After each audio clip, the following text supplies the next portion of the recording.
रामधारी खंड 1 प्रतिलेखन संख्या 14 डिक्टेशन स्टार्ट होगी 5 सेकंड बाद।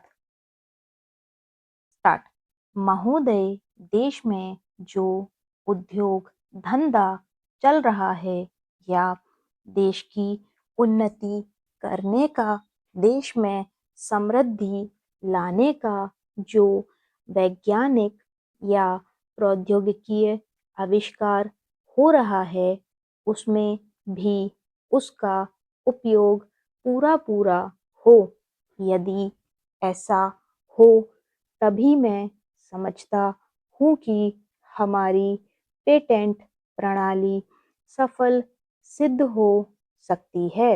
यह प्रश्न उठ सकता है कि किस सीमा तक व्यक्ति के अधिकार की रक्षा की जाए और किस सीमा तक उसके अधिकार का हनन किया जाए, ताकि समाज का अधिक से अधिक लाभ हो, समाज उसका अधिक से अधिक उपयोग कर सके।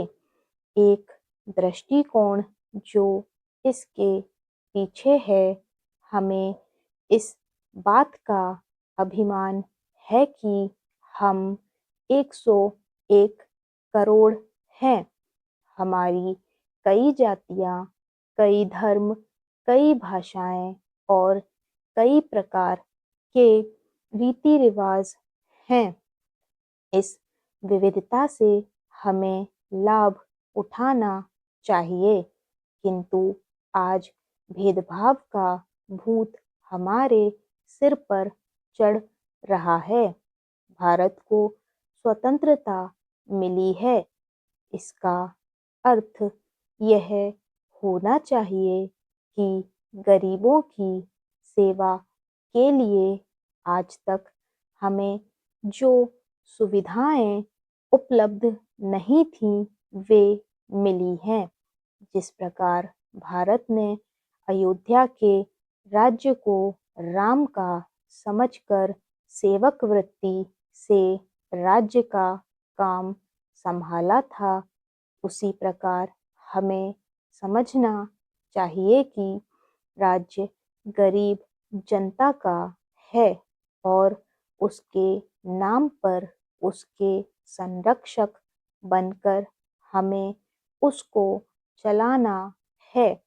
अब गरीब को ऐसा अनुभव होना चाहिए कि हर एक उसकी सेवा में लग रहा है।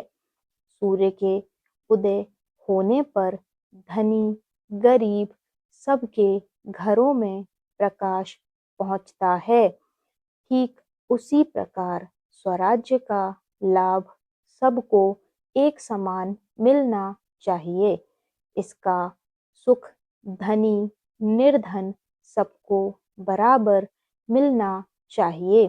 जनता को हमने वचन दिया था कि स्वराज्य मिलने पर हम आपके दुख दूर करेंगे।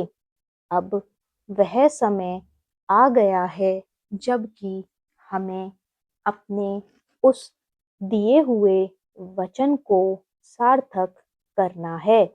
इतने बड़े देश में विचार भेद होना स्वाभाविक है। देखना यह है कि हम लोगों के विचारों में कुछ समान अंश भी है या नहीं। यदि है तो समान कार्यक्रम बनाइए। इस प्रकार कार्य करने से हमारे भेदभाव कम होते होते एक दिन मिट जाएंगे और अच्छी बातों का अपने आप उदय होने लगेगा।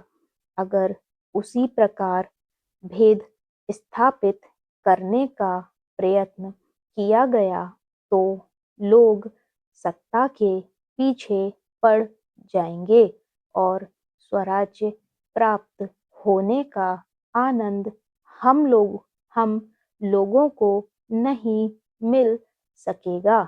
स्टॉप।